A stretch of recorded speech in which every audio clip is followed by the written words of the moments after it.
Hey mama. Bây giờ đã rừng rất nghe rồi tụi à. Really xong bọc quá. Alo nè mô. Ở thầu mà nị đồn thì. Bây giờ em nghe tụi lại in school culture nữa mẹ. Tụi lại nào bằng hậu trên và nén ngọn máy. Bastet thì khăn ngạc thế à. Cái hôm nay khát cho nó har sát thế à nhiêu. School culture khá. Alo nè chú.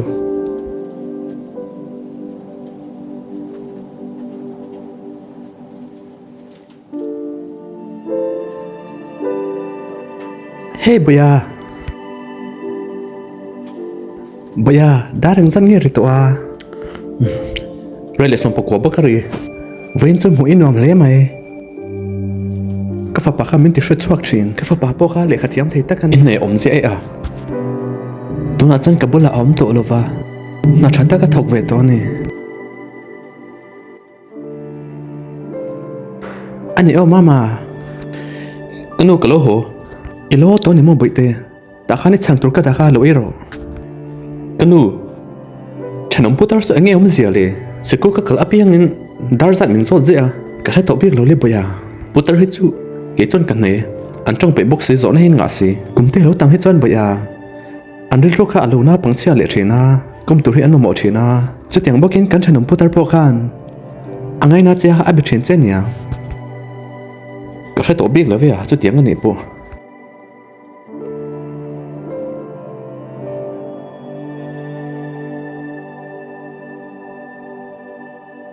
kan pu chu khoi ang yam om tak le to ke chu men be mi alo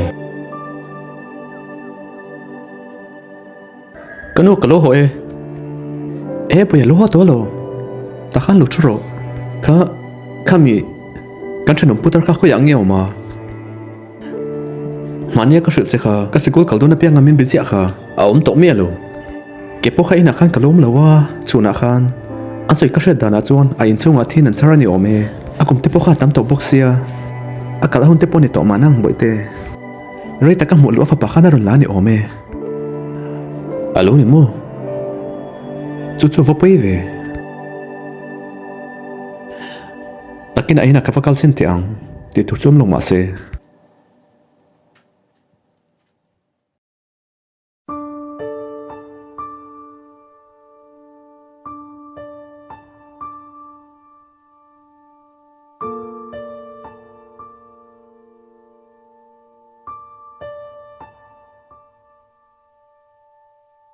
cái mệt không muốn thế sự lâu phía tổ lo vào cái in po sana in không được sẽ năn nỉ ta lấy mày riêng tiền các chuyện nó nào chú đa dạng cái dọn dẹp chuyện nào chú thì chú này mình sinh trong thòng đây cả lục xếp phá trên chú nó chú mình họ kính tặng mấy là bùa này cái nào chọn cái mà ăn đa dạng rồi tôi ăn về ngay cả riêng chú thì chú ăn mỗi ta cái âm lộ phá ngà